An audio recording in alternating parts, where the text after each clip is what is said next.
Ассалаумағалейкум, қадірменді көрермен, көпшіл қауым. Қазақтың қаһарманы Бауыржан атамыз жұрт дегенде жұмылып, ел дегенде еміреніп, қызмет етейік деп халықты бірлікке, осындай елге қызмет етуге шақырған. Ендеше елімізде Алматы қаласының бір топ жастары қазақтың спиннерін қазақи нақышта ойлап шығарды. Бұл спиннер дегеніміз осындай айналып тұратын зат. Бұл кәдесый ретінде де және балалардың ойыншығы ретінде де пайдалануға болады. Бір айта кетерлігі, соңғы айда 2017 жылдың мамыр айларында спиннердің түрлеріне деген сұраныс өте жоғары болды. Соның ішінде қазақи нақышта шығарылған қазақтың қошқар мүйізді ою өрнегімен екінші мынандай экспоның басты айрықша белгісіне, логотипіне арнап шығарған спиннерлерге деген сұраныс одан да жоғары болып отыр. Ендеше осының авторларымен бір аз кем сұрақ қойып, соған жауап алуға рұқсат етіңіздер. Құрметті бауырлар, жігіттер, бірінші мен сіздерді таныстырып өтейін. Бұл спиннердің бас жоба жетекшісі Талғат Сақанов бауырымыз. Ал енді идея авторы Досан Қаумен. Ал енді осы топтың белді мүшелері, жарнамасын жасайтын және оны өткізумен айналысып жүрген белді мүшелері Исмайыл Құлан мен Салтанат Мінайхан. Енді құрметті бауырлар, қадірменді жігіттер, сіздерге ең біріншіден құттықтаймыз.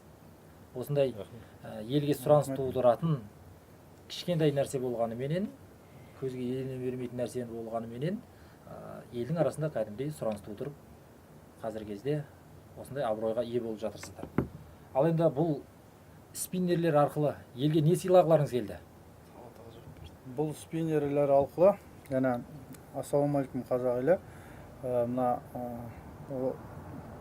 Бұл спиннерлер арқылы біз қазақ ойын жаңағы шетелдіктерге танытып, біз негізі бұл спиннерлердің барлығын экспоға байланысты Досан Қаумен бауырымыз идеяның авторы ойлап келіп, маған осы ағам мынандай бір идея бар еді, осыны іске асырсақ қалай болады дегенде спиннер түрінде шығарып, содан кейін соны қолдап, жаңа Салтанат бауырымыз қосылып, Исмайыл Құлан бауырымыз қосылып, барлығымыз осы бизнес бастау кәсіпкерлік мектебінде соның түлектеріміз оқып шыққан. Және де сол жерде басымыз қосылып, және Ахметбек ағайдың айтатыны бар, және де бір тақтай 5 тонна көтерсе, екі тақтай біріксе 25 тонна көтереді деп. Сол жерден соны оғып, синергия болып бірігіп, 4 адам осы идеяны іске асырып жатырмыз. Бұның идеясы қалай пайда болды? Неден туындады? Бұның идеясы пайда болды тарихы өте қызық. Мен бизнес бастау мектебіне кәсіпкерлікті оқу үшін келдім. Сол жердегі негізгі талап, бізге қойылатын талап, біз теория ғана оқымаймыз, біз теорияны практикамен ұштастыру керекпіз. Яғни алған бизнес білімді іс жүзінде қолдану керекпіз. Бәрі қатар жүру керек. Яғни біз біткенше табыс табу керекпіз. Сол табыс табу мақсатында мен интернеттен Alibaba сайтынан, Global Source деген сайттан және де AliExpress деген сайттардан әртүрлі қызық товарлар іздедім. Сол товарлардың ішінде көп сұранысқа ие болатын товарлардың ішінде спиннерлер көп көріне берді мен көз алдыма. Сол кезде мен қарадым да, бірден қараған кезде мен ол спиннерлердің маған формасы елестеген жоқ, көрінген жоқ көзіме. Бірден неліктен екені белгісіз, маған осы біздің қошқар мүйізіміз спиннер түрінде көрінді. Бірінші көрінген. Одан кейін көрінгені біздің халықаралық, негізі бұл өте керемет жоба, өте керемет халықаралық көрме экспо болып жатыр. Бұл Қазақстан тарихында тұңғыш рет болып жатыр, және де одан кейін қашан болатын белгісіз. Сол неміздің, халықаралық көрмеміздің керемет логосы, логотипі, үлкен идеяны арқалаған логотипі, болашақтың энергиясы деген идеяны арқалаған логотипі мен көзіме бірден елестетті. Мына екеуі де бірден ойлаған, мына екеуі де біз үшін, біздің қандастарымыз үшін, және де болашақ біздің көрмеге келетін шетелдік қонақтарымыз үшін керемет кәдесый болады ғой деп, осы идеяны бірден идея ойыма келді, және де оны жүзеге асырудың жолдарын іздедім. Енді қалай жүзеге асып жатыр? Жүзеге асып жатыр, Аллаға шүкір, жақсы жүзеге асып жатыр. Мен негізі жаңа біз ағамыз айтты, бизнес бастау мектебінің керемет бір жүйесі. Ол жүйеде сен өзіңе мысалы оқу барысында әртүрлі әдістер қолданады. Сол керемет бір кәделердің бірі өзіңе өкіл әке таңдау керексің. Өкіл әке деген сөз ол қазаққа өте жақын ұғым. Оны бір бизнеспен байланыстырған, бизнестің тілінде айтқан кезде ол ментор, наставник, сені баптайтын, әрбір спортшыға бапкер керек сияқты, бизнесменге де бапкер керек. Сол сияқты мен өзіме бапкер іздедім. Жетекші іздедім.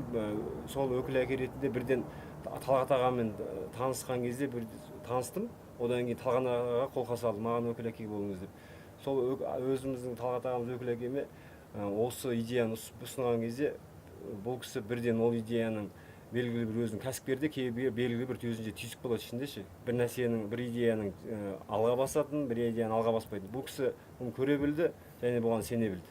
Болашағына сенімді болдыңыз ғой, сұраныс тудыратын? Болашағына сенімді болдым өте. Өйткені бір жағынан неге қазағымыздың өзіміздің ойын жаңағы дәріптемеске осы спиннер арқылы қазір спиннерге жаңағы сұраныс өте көп болып тұр. Бір жағынан сол арқылы жаңағы шетелдіктерге көрсетіп, жаңа досам бауырымыз келген кезде де айтқан сол болатын, аға, маған ақша қызық емес бұл жерде. Бұл жерде маған мына идеямыздың шығып ортаға, содан кейін каждый бір кез келген шетелдіктер осы идеямызды эксподан көріп, өздеріне кәдесый ретінде алып кетіп жатса, сол жақта бұл не деген кезде, өйткені ол жақта шетелдерде осы спиннер өте үлкен сұранысқа ие. Сол кезде оларда көрген кезде қолдарынан бұл қандай формада деп бәрі қазір интернет дамып тұрған заман сұрастырып біледі ғой, қарайды ғой. Сол кезде біздің қазақи өзіміздің қошқар мүйізіміз және де бұл жерде орта жүз, ұлы жүз, кіші жүз және қазақ елі деп жазылып тұр да, оның артында шаңырақ, бір шаңырақтың астында қазақ елі 300-ді құрап тату-тәтті өмір сүріп жатыр деген мағынада шығарғанбыз. Соны міндетті түрде іздейді олар. Бұл қазақ елі деген жазуды ұлы жүз, орта жүз, кіші жүз деген жазуда өзім бауырға ұсынып қостырттық. Және де шаңырақты менің әкем айтқан, балам мына жерде 300-дің бәрі осы бір шаңыраққа, қазақта міне өзіміз кигізіп отырмыз. Шаңырақ деген өте киелі ұғымды білдіреді ғой. Соны қойып жіберсеңдер қалай болады екен деп ұсынған еді. Өте жақсы ұсынып, қазір міне өздеріңіз көріп отырғандай қазақстандықтарға ұсынып жатырмыз. Және де бұның шығу тарихы Қытайға тапсырыс берер алдында бұны жасаған адам өте бұны көп Қытайдың заводтары қызыққан екен негізі. Біздің осы қазақтың ойына көп Қытайдың заводтары қызыққан екен. Біз жасайық деп. Содан 100 заводтайға тапсырылды. Бірақ сол 100 заводтың ішінде 10 завод қана қалған болатын. Оның ақырында мұның қиындығы соншама жасап шығуды. Жаңағы 10 заводтың біреуі ғана қалады ғой, осыны жасап шығаруға. Олар сонда бұның біздің қазақтың оюының күрделілігін жасап шығаруға қабілеттер жетпеді ғой? Иә, соған қабілеттер жетпеді. Жаңағы Қытай өте осыны идеяны мысалы айтады ғой, әркім өз ісімен, егер жақсы көретін ісімен айналысса, міндетті түрде одан жақсы бір туынды шығады деген сияқты. Ана жерде жаңағы Қытай, ортада жүрген Қытайымыз айтады, осы идеяны елестетіп шығару мақсатында күндемей, түндемей жұмыс істеген екен. 50-60 қалып жасаған екен. 50-60 қалыптан міне бар жан тән беріп жасағандықтан, ол коммерциялық мақсатта жасаса, мұндай туынды может шықпас дейді. Өйткені жаңағы темірден біраз үнемдеп, мысалы, сапасын біраз кетіріп алушы еді. Ауылы ешқандай темірді де үнемдемей, бүкіл ыждахатымен істегендіктен осындай туынды шығып отыр. Сіздер тапсырыс бергенде тура осы қалпына тапсырыс бердіңіздер ме? Жоқ, бізде диаметрі, өлшемі? Жоқ, біз тапсырыс бергенде диаметр негізі ұзындығы 7 сантиметр болатын. Ол кезде равновесие тепе теңдігі бұзылады екенде, ана жаңа Қытайымыздың өзі 8 сантиметр ұзартыпты ұзындығын, содан біраз салмақ қостырған екен.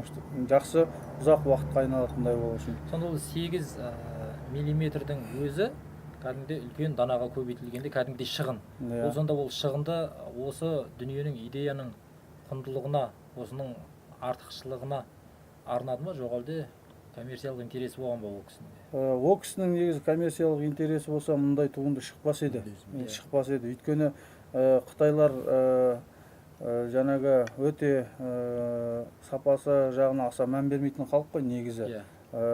Ал бірақ та ол кісінің жаңағы осы идеяны туындыны шығару мақсатында жұмыс істегені сол басты себеп болды деп ойлаймын осы туындының шыққанына. Сол сияқты біздің міне осы жерде отырған 4 команда мүшесі де осы туындының шығуына күн демей түн демей бұл туындымыз шықпай жатып жаңағы ойлар ойлап жаңағы қазақ дәріптеп көптеген жұмыстар атқарылды күн демей түн демей. Бұның қазір сіздер 2 түрін жасап шығарыпсыздар.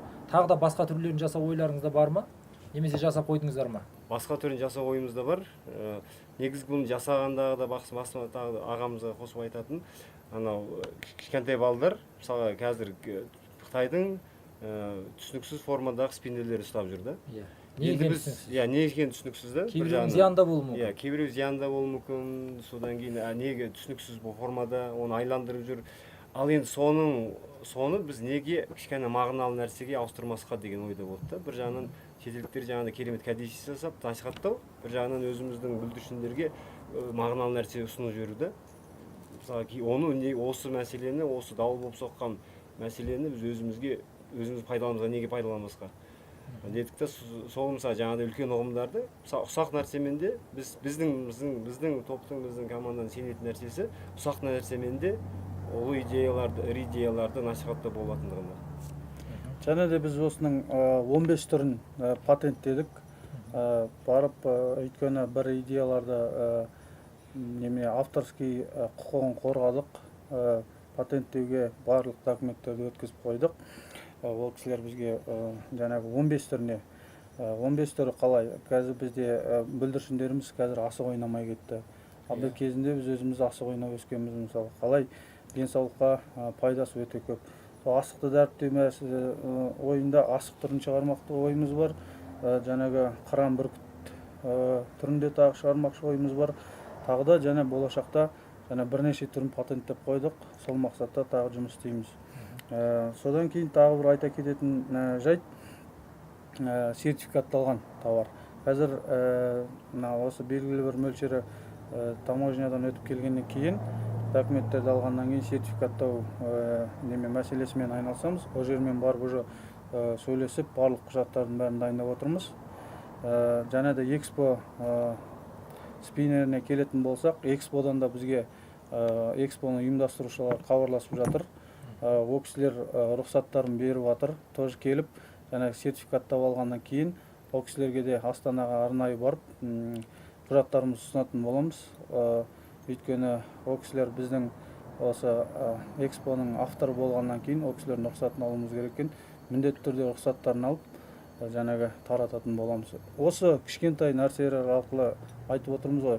Қазағымызды бүкіл әлем танитын болса, онда осындай қазақи құндылықтарға неге жұмыс істемеске? Өйткені біз қазақпыз ғой. Бұл енді спиннер дегенде көп адамға сұрақ туады.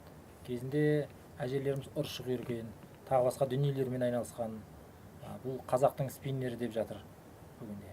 Ал енді бұның спиннер деген атауы сол күйі қалу керек болма, сол күйінде сіздерде және атауына бір ауыз тоқталып кетсеңіздер. Ойлар тумады ма, атауын басқашалай қояйық деген секілді? Туды, көп ойлар туды. Өйткені біз жаңағы бизнес бастауда кәсіп жағын кішкене оқып жүргеннен кейін бұл атау жағына өте мән бере білдік. Ортаға тастап басқа адамдарға да көрсетіне осындай атау берсек қалай болады, қашты жақсы деп. Өйткені бұл спиннер деген нәрсені күллі әлем біледі.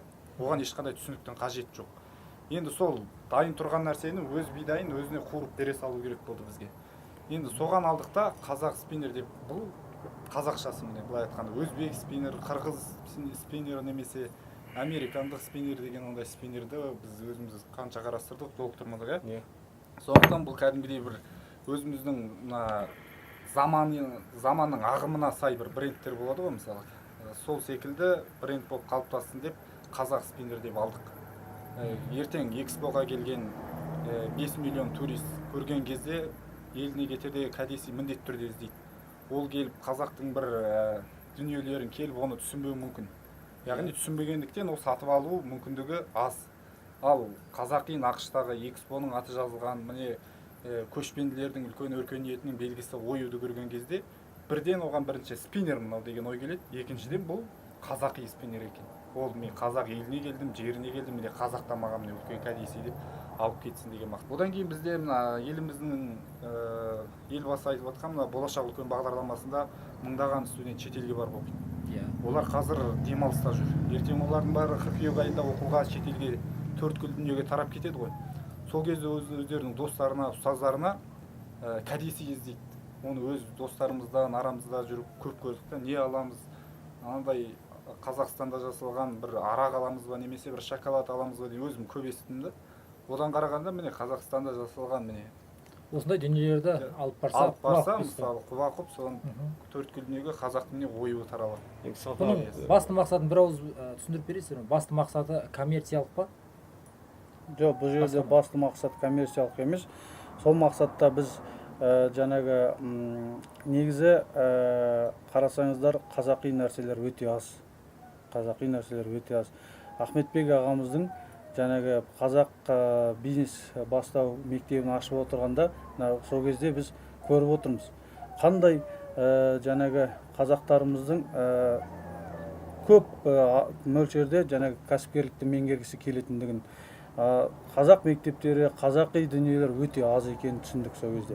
Сондықтан да жаңағы өте ұлтқа жан ашитын ағамыздан дәріс алғаннан кейін осы қазақи нәрселерді кең көлемде танытуға өзімізге алдыға мақсат қойдық. Сол жобада шыққан идея, ой келді. Сол арқылы біз қазір бірнеше видеороликтер түсіріп жатырмыз. Мысалы, тағы біз Фейсбукқа бұны жариялаған едік. Сол кезде Ахметбек ағамыз еврейлер өздерінің балаларына еврей екендігін ұқтыру үшін еврейдің кашаларын жасап беріп отыр екен. Еврейдің тамақтары бар екен өздерінің. Сонда олардың тамақ арқылы өздерінің еврей екен, бір-біріне көмектесу жүру керек екен, әрқашанда ұлттық өздерінің идеяларын жоғары ұстау керек екендігін сол мақсатта олар жұмыс істейді, қарап отырсақ. Біз қазақтар сол мақсатта тоже жұмылып жұмыс істеу үшін ағамыздың астарлап айтқан сөздерін ұғынып, сол мақсатта жұмыс істеп жатырмыз. Қазір осы жақын арада бірнеше видео роликтеріміз шығады эфирға. Сол жерде барлығымыз көресіздер. Қазақтарды, оны халық дұрыс түсінсін деп ойлаймыз. Қазақтарды тоже бір кәсіп бастап кетсе де бәріміз бірігіп соған көмектессек, ол кәсібін жасабаса, ертең ол жағдай жасарғаннан тағы бір қазаққа көмектессе, оның жағдай жасалған, ол бір-бірімізге қолдау көрсетсек деген мағынада шығар. Сол мағынада. Мысалы, жаңа айтып отырмыз ғой, Америка деген, америкалық деген халық, мысалы, нация ондай жоқ. Ол жерде афроамерикалық, мысалы, или разный итальяндық, американдық, сондай ұлттар көпте. Ал енді бізде қазақтар бармыз. Бірақ қазақтарда қытайлар, түріктер, басқа жұрттар келіп, біз түріктерміз деп жүреді. Солар неге, мысалы, біздің бір роликтерде көресіздер жақында, афро қазақтарымыз қазақша сөйлеп, қазақтың өлеңдерін айтып, дәріптеп жүрсе, біз сол мағынада, сол идеяға жұмыс істеп жатырмыз бұл жерде. Осындай кішкентай зат арқылы қазақты бірлігін арғартай нығайтып, арғартай әлемге таныту. Осы мақсат біздің ойда. Бұл кез келген тек демеушіге ғана отырмай, оның коммерциялық жағы да бар. Сіздер қай жағын көздеп отырсыздар? Және де бұл дүниені тек осы қазақи ұлттық нақыштарменен қалып қалмай, басқа да ұлттардың осындай құндылықтарын осы спиннермен байланыстырып, өздеріңіздің коммерциялық идеяларыңызды жүзеге асыратын ойларыңыз жоқ па? Мен жауап берейін. Жалпы ұлттық құндылықтарды Қазақстанда сату немесе кез келген мемлекетте алып қарайтын болсақ, мына эксклюзивті заттар көбінесе қымбат болып келеді. Себебі мынандай бір сөз бар ғой, сен тарихқа тас атсаң, тарихқа сен топырақ шашсаң, болашақ саған тас атады дейді. Сондықтан біздің тамшы мен тау дейді, кішкентай болсын, осы бір жағынан сөздің ашығы, бір жағынан осы ұлтқа қызмет етіп, ұлттың бір кішкентай бір мәдениетінің бөлшегін көтеру арқылы ұлтқа өзінің мәдениетін жеткізу, соны былай айтқанда жеткізу арқылы былай айтқанда өзіміздің кәсібімізде алға жылжыту. Бұл жерде енді бұны тегін жасап, тегін таратқан нәрсенің құны жоқ. Қосарыңыз бар ма? Мен қосып. Айтыңыздар, бір ауыз. Салтанат бауырымыз керемет айтты. Мынандай нәрсе бар да, мынандай сөз бар. Насихаттамасаң, насихатталасың дейді. Ағамыз да мықты айтып кетті, еврейлерді мысалын келтіріп, кез келген нәрсе насихаттың мәселесі. Насихатқа тіреледі, көп нәрсе насихатқа тіреледі. Біз жаңа басында айтып кеттім, біз сенетін бір нәрсе бар. Ұсақ нәрсемен де ол идеяларды, ірі идеяларды насихаттауға болады. Біз егер бар болсақ, және де ол ұсақ нәрсе үлкен алпауыт тренд болып келіп жатса, неге оны біздің насихатымызға пайдаланбасқа? Және де біз бұл трендке ғана тіреліп қалған жоқпыз, бұл затқа ғана тіреліп қалған жоқпыз. Бұндай трендтер мен бұндай заттар көптеп келеді. Біз соны өзіміздің ұлттық санамызға салып қортамызда, өзіміздің ұлттық немізді, нақышымыз, қаптаймызда басқаша шығарып, өзіміздің құндылықтарымызды насихаттаймыз. Жалғыз бұны емес, басқаларды болашақта сондай жобалар жасаймыз, сол бағытта жұмыс істейміз. Жаңа енді айтып кеттіңіз, мына басқа елдерінде қырғыз ағайындарымыз бұл затты қырғыз спиннері шықты сатылымға. ол туралы мен сұрақ қоямын қазір. Енді дәл осыны біз ғаламтор арқылы қырғыздардың да қалпағын аспанға лақтырып, қырғыз спиннер шықты деген ұрандарын, сөздерін естіп жатырмыз. Онда тура осы мына біздің қошқар мүйізді спиннердің бейнесі тұр. Оған не дейсіздер? Бұл жерде көрдіңіздер ма, қырғыздардың патриот екендерін көрсетеді. Ал қазақтар неге осы идеяны міне біздікі шықты деп қуанбасқа? Осы жерде қарасаңыз, олар мына қошқар мүйізге қызығып атқан жоқ. Олар мына жерде шаңырақ тұр. Олардың туында шаңырақ бар. Содан кейін сол шаңырақты арқылы біздің қырғыздікі шықты деп жар салып жатыр да, қарасақ 14 мың, 15 мыңдай жаңағы лайк басылған сол жерде. Ол біздің негізі осы біздің жарнамадағы біздің спиннер. Біздің спиннерді әлемдік... Ол өздеріңіз түсірген сурет? Иә, сол суретті олар интернет арқылы тарап, қазір қырғыз ағайындан қойып қойған. Қырғыз ағайындарына барып, өздеріне тартып алып, соны қойып қойғанда қырғыз міне қырғыздікі шықты деп. Ал негізі көрдіңіздер ме, қырғыз ағайындардың қандай патриот екені осы жерде көрініп тұр. Ал біз қазақтар соны алып, міне біздің наоборот қазақи спиннер шықты деп осыны басқа жақтарға дәріптесек, вообще нұр үстіне нұр болады. Кез келген салада бір қазақ бір жетістікке жетіп жатса, оған қолдау білдірейік деген ұғым ғой. Сол маған да, сол ұғымда. Осы мәселеге рұқсат болса қосып кетейінші. Аха. Негізі бір жағынан қырғыз бауырларымыздың бұған қызығатын да жөні бар. Себебі бұл ою, қошқар мүйіз ою, сонау андырон заманнан келе жатыр. Сонау ұлы көшпелілердің оюы біз негізі білеміз, бәріміз білеміз. Біз түбі қырғыз бауырларымызбен бірге түбі бір түркіміз.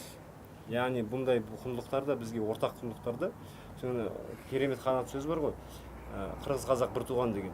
Тағы да бір үлкен ағаларымыз айтқан екен, қырғыз бен қазақты тау бөлсе де жау мен дау бөлмесін деген. Мысалы бұл мәселе бізді керісінше бөлудің орнына мынау қырғыздікі, мынау қазақтікі деп, біз керісінше ол түбі бір түркі бауырларымызбен бірігіп, мынау ұлы көшпелілердің ұлы өнерінің кішкентай бір жұрнағы қошқар мүйіз деп дәріптеуге бірге атсалысу керек деп ойлаймыз. Рахмет. Енді бұл қазіргі кезде қашан сатылады, қай жерде сатылып жатыр, бағасы қаншадан деген сұрақтар көбейіп жатыр. Жауап беріп кетсеңіздер. Қашан шығады сатылымға? Сатылымға осы 17-сі, 15-і осы шілденің деп тосып отырмыз. Сол кезде бірінші партиямыз келеді. халықтың сұранысы өте көп. Біз арнайы сайт жасап қойғанбыз. Сайт арқылы kazakspinners.com деген арнайы мына сайттан сол сайтқа жаңағы ақшалар ол жерде Салтанат Минехиннің карточкасы қойылған, кәсіпкер адамдарға ыңғайлы болу үшін. Және тікелей түрде шот аша алмағандықтан қазір Исмаил бауырымыз айтып кетсін, сол сайтты құрып жаңа құрастырған осы бауырымыз жаңағы төлем жайында. Исмаил, сайт арқылы қандай сұраныстар келіп жатыр сізге қазір? Және қалай оған төтеп беріп жатырсыздар сұранысқа? Иә, қазіргі таңда сайт арқылы өте көп сұраныстар келіп түсуде.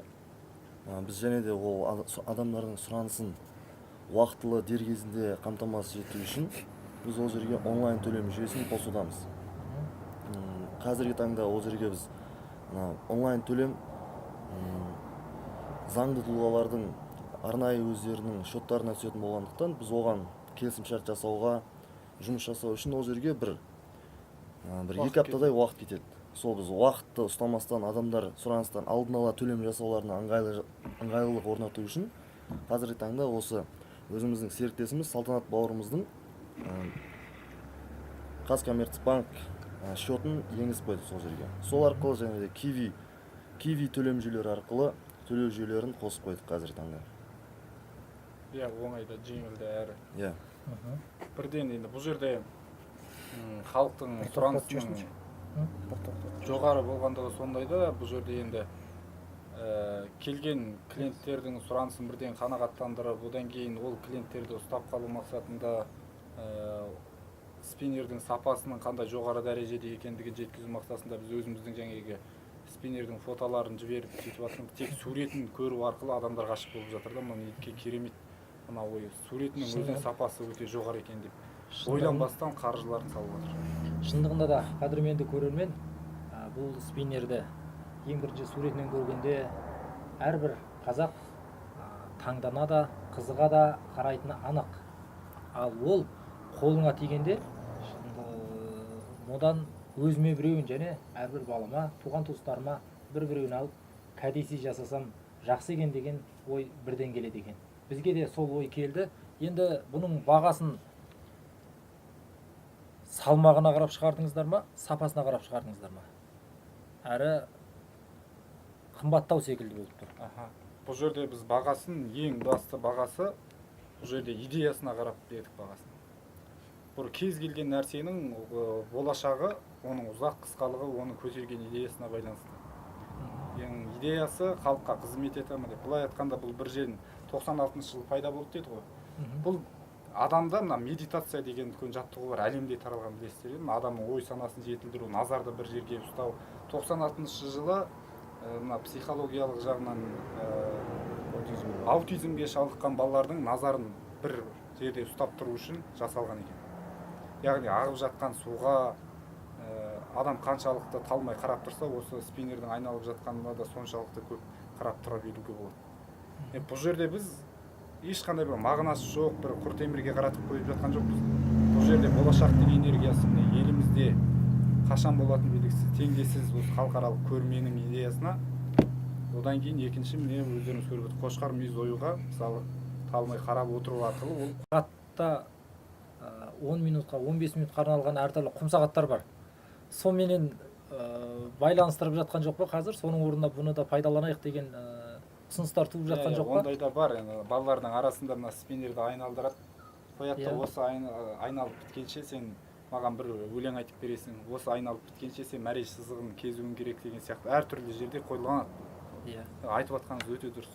Әзілшін аралас. Біз ойлаймыз, енді өйтіп олай қолданатын болса, онда құм сағаттар жұмыссыз қалады ғой. Құм сағат құмсыз қалады ғой. Құм сағат құмсыз қалса, ендеше бізде мынау спиннеріміз айналып біткенше әңгімемізді бастап, соны қорытындылап тәмамдауға рұқсат етіңіздер, елдің де уақытысын алмай. Енді соңғы бір сұрақ. Қазіргі кезде осы идеямен қоса елге, халыққа қызмет ету мақсатында тағы да қандай идеяларыңыз бар? Осы заттар арқылы, және осы спиннер арқылы бізге бір идея келді. Осындай қазақи құндылығымызды бүкіл өз қазақтарымызға және бүкіл мына әлемге дәріптеуге сондай ой келді. Қазақтың құндылықтарын байланыстыра отырып, болашақта тағы осындай тренд болып келген тауарларға жаңағыдай осындай өзіміздің байланыстырып сол жаңағы коммерция жасасақ деген ойымыз бар. Енді оны болашақ көрсетеді, бұйыртса сол кезде көріп жатармыз.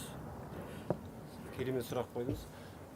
Ол сұрақты біздің тұтынушылар да, басқа да біздің таныстарымыз да қойып жатыр. Бұл сіздердің алғашқы жобаларыңыз ба дегендей, ары қарай қандай жоба жоспарларыңыз бар дегендей. Біздің арамызда керемет талант жастар бар. Исмаил Құлан деген сияқты, тағы да керемет IT саласы мамандар. Мысалы IT саласы, болашақ IT саласында. Билл Гейтс айтқан, сіздің бизнесіңіз интернет 21 ғасырда интернетте болмаса, онда сіздің бизнесіңіз жоқ деп. Керемет біздің арамызда керемет IT саласы мамандары бар. Жалғыз Исмаил Құлан емес, ол өзінің керемет командасы бар. Сол кісілермен бірігіп, біздің ағамыз бастап, жаңағыда бізде идея қосып, IT саласында да керемет жобалар жасауға болады. Біз сол бағытта да ізденудеміз. Ендеше бұның әр нәрсенің екі ұшы бар ғой. Оны жақсы жағына пайдалансаң, жақсылыққа пайдалана болады. Жақсы жағына пайдалансаң, жақсы болады, ал жаман жағына пайдалансаң, жаман нәрсені іске асырып жіберуге болады. Бірақ одан Құдай сақтасын, пышақтың екі қыры секілді. Ал бұның сіздер қандай пайдалы жақтарын айтып кетесіздер? Сіздер бұның пайдасын немен түсіндіресіздер? Бұның бірінші пайдалы жағы бар. Ең бірінші пайдалы жағы бір өлең жаттағандай, мысалы, бір қазақтың керемет өлеңін жаттасаң, қазаққа деген махаббатың артады. Сол секілді кішкентайынан ойнап жүрген балалардан бастап, мынау ересек үлкен кәсіпкер, әкімдер бізден алып жатыр кәдесый ретінде. Үлкен адамдардың өзі мына әлемдік трендке қызығып, мына тренд оны көтеріп тұрған. Осы трендтің қанатына біз оюымызды қондырып, сол идеяны адамдардың санасына жеткізу. Бұл бірінші мақсат. Екінші мақсат, жаңағы айтып отырық қой, мағынасыз әртүрлі спиннерлер шығарып кетті. Ол спиннерлердің әртүрлі, мысалы, халық арасында зияны, пайдасы туралы айтып жатыр ғой. Бірінші зиянын тоқтататын осы спиннер. Қазақта таралып жатырға, мысалы, біреуі, мысалы, балалар қолдану арқылы қолын, мысалы, тіліп алыпты, немесе басқадай жағдай. Ол мынандай. Мына шетелде, мысалы, қазаққа қазақтың ғана жаны ашиды. Біреулер мына айланып тұрған қарасаңыздар, мысалы, металдан жасалған. Бұл металдың үшін үшкір қылып шығарады кейбір зауыттар. Кейбіреу тіпті қызық болсын деп мынаны бір пышақтың қырындай қылып өткір деп қояды. Оны білмейтін балалар айналдырады да, соныменен мысалы жағымсыз жағдайлар орын алуы мүмкін да. Соны көрген, мысалы, ал бірақ бала одан бас тарта алмайды. Ата-ана, баланы білесіз ғой, бір нәрсе, бір қызға айланып тұрған ойыншықты ананың баласы ұстап жүріп, алам деп жармаса. Оның орнына көрген әке шешесі не істейді мысалы? Мағынасы, міне қазақ спиннер шығыпты, өзіміздің балалардан, еш зияны жоқ, міне ою көзімен көріп тұр, міне экспо идеясы да керемет. Осыны алып, осы екі нәрсеге тосқауыл болады. Тағы бір қосып кететінім, жаңағы біздің осы жарнама жүріп отыр ғой қазір. Ахметбек ағамыздың айтатыны бар, көп адамға көрсетіңдер деп.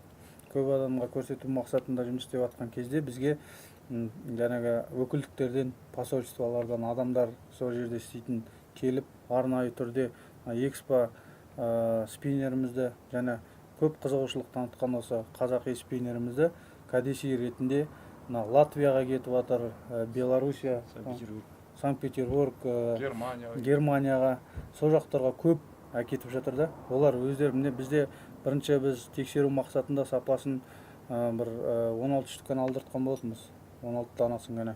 Сол 16 данасын қызығып бізге сатыңдар, біз айтып қойып едік адамдарға, бағасына қиналмай-ақ соны әкетіп жатыр. Және де тағы бір клиент бізде тағы бір тұтынушымыз болды. Ол кісі мынау үлкен мінбеде жүрген ағамыз бар екен. Соның жаңағы туған күн болғалы жатыр екен. Сол кісіге сый ретінде алып кетті осы затты. Сый ретінде. Сондықтан қарап отырсақ, бұл жерде уже бұның түп нұсқасын түсінетін, біздің нені дәріптеп отырғанын түсінетін адамдар осы идеяға қызығып, және қолымызда жоқ болса да, қазір өзі сайтта не үшін біз ақша төлейтіндей қойып қойдық. Өйткені адамдардың сұранысы өте көп болып жатыр. Адамдардың сұранысы. Оны мен айтқа кеткім келгені, жаңағы балаларымыз ғана емес, біздің уже аға буын өкілдеріміз жаңағы үлкен адамдар да қызығып кәдесый ретінде көп сұранысқа ие болып соны көп неме етіп жатыр, сұрап жатыр. ендеше бұның бағасы 6000 теңгені елдер қымбатсынып жатыр. Бұл сонда аз, сол 16 дана болып шыққаннан кейін ғана сол 6000 деп қойғансыздар ма, жоқ болашақта түсе ме бағасы? Былай, ол жалпы біздің ана бренд ретінде қалыптастырып, жалпы осы трендтің кезіндегі бренд, одан кейін бұның болашағына біз ғұмыры ұзақ болатынына толық сенімдіміз. Өйткені халықтың санасынан тарихта бір-ақ рет болып жатқан экспо ешқашан өшпейді. Осы спиннерді алып, кәдімгідей қолдейінің түбіне салып қойып, міне бәлен жыл осындай эксподан осы кәдесый еді. Идея мысалы осы спиннердің ұзақ өмір сүруіне әсерін тигізеді. Бұл бір, сол үшін бағасы қымбат, сондықтан бағасы былай айтқанда 6000 теңге негізі қымбат емес. Интернет желісіне кіріп қарасаңыздар, әртүрлі металдан жасалған, салмағына қарай, дизайнының әдемілігіне қарай спиннерлердің орташа бағасы сондай. Орташа, қымбат емес, орташа бағасын ұстап отырмыз. Осы баға мәселесіне қосып кетсем болады. Негізі әлемде жалпы нарықта әртүрлі деңгейдегі заттар болады да. Мысалға кең таралған заттар, кең көлемде, кең мөлшерде шығарылатын заттар болады. Сосын эксклюзив шығарылатын заттар болады. Содан кейін лакшери деген түсінік бар. Соның біздікі негізі эксклюзивті заттарға жатады. Себебі бұл эксклюзив дизайнда шығарылған. Бұның дизайнын Джон емес, Иван емес, Ахмет жасаған жоқ. Бұның дизайн біздің ата-бабамыз жасап кеткен. Бұл дизайн әлемде жоқ. Бұл дизайнды біз қазіргі кезеңде енді бұл өз-өзіміз қауіпсіздендіру үшін жаңағыдай басқа да біреу қырғыз бауырларымыз сияқты біреулер басқа да иемденуге ниет танытпас үшін біздің патенттеп отырық. Яғни шығарушы ғана біз алып келуші біз. Содан кейін Экспан дизайн. Экспан дизайн Экспаны ұйымдастыра жасаған, ол да интеллектуалдық меншік. Біздікі де интеллектуалдық меншік, олардікі де интеллектуалдық меншік. Біз олардан рұқсат алып отырық. Екі спиннердің де эксклюзивті шығарушысы, екі әкелушісі біз. Содан екінші мәселе, неге тағы да қымбат деген мәселеде, біз бұны нөлден жасаттық, қалпын нөлден жасаттық. Жаңа ағам айтты ғой, 50 қалып жасаған дейді. Сол қалпын нөлден жасаттық. Барлық әрбір қадам нөлден жасалып жатыр. Сол себепті де ол да бағаға әсер етеді.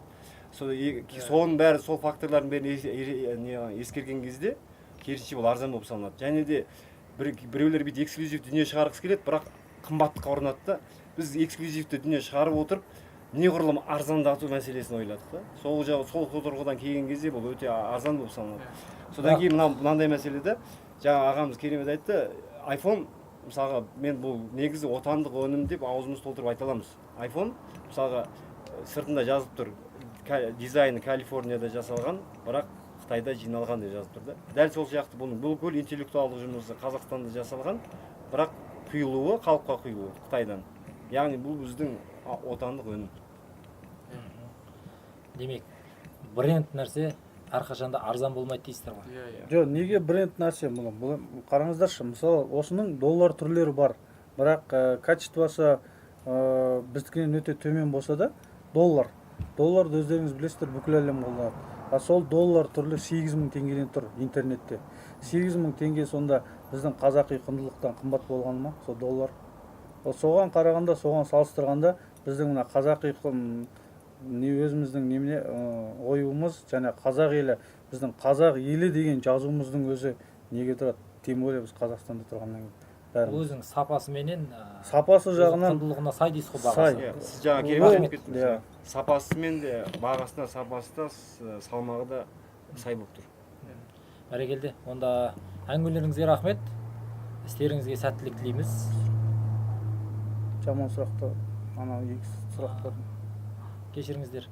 Енді қазір қаншама сұраныс туып жатыр. Жақсы дүниеге жақсыны көрмек үшін дейді, жақсы дүниеге жаны құмар адамдарымыз ғой. Бірақ оны көрген кезінде әркім әртүрлі пікір айтады.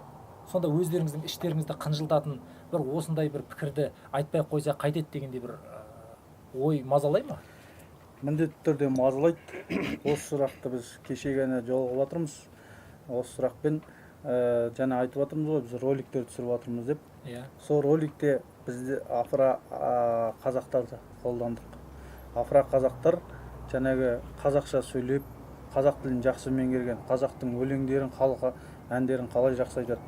сол жас буын өкілдері мынаны көріп қызығып, біздің спиннерді көріп қызығып, соған өздерінің бір пікірлерін айтқан еді. Сол жерде осы қазақтарымыз өзіміздің ой мыналар не деп тұр деген сияқты сөздер айтқан еді. Сол кезде қынжылтатын бір көкейтесті мәселе, олардың қазақтарды, осы біз жаңағы афра қазақтарды біздің осы спиннер арқылы қазақша сөйлетіп тұрып, қазақтың тілін меңгертіп, жаңағы қазақтың әндерін айтқызып жүрсе, ол нұр үстіне нұр емес па? Сондай құндылықтарымызды наоборот, сондай құндылықтарымызды ары қаратай дамытудың орнына жаңағыдай сын пікірлер айтқан кезде, сол кезде біраз жүрегіңе батады екен де. Осы жұмыстарды атқару мақсатында осы отырған 4 адамның және де басқа да қазақ деген, мысалы өзің сияқты қазақ деп жүрегі соғатын әрбір адам осы идеяға, о менің де бір давай көмегім тисе деп осы бастауды қолдап жатқан адамдар, жаңа Бақыт Дүйшаев бауырымыз бар, өте көп жаңағы ағаларымыз бар, Амани, жаңа КВН-де ойнайтын, және де осы бизнес басталықтар бар, бірталай адамдар атсалысып жатыр. Барлықтарына рахмет айтамыз. Өйткені осы қазақи идеямызды жүзеге асырсақ, қазақтар бір-бірлерімізге көмектесек, кәсіп жағынан болсын, рухани жағынан болсын, материалдық жағынан көмектеспей ақ қойып, рухани жағынан бір-бірімізге көмек берсек, нұр үстіне нұр болатын еді деп ойлаймын. Бәрекелді. Рахмет, әңгімелеріңізге рахмет. Тағы да ойларыңызға алған жобаларыңыз алдағы уақытта жүзеге аса берсін деген үлкен тілек білдіргіміз келеді. Саған да Ендеше, қадірменді ағайын, көпшілік қауым, өздеріңіз тыңдаған спиннерге байланысты әңгімеміз осымен тамам. Келесі кездескенше.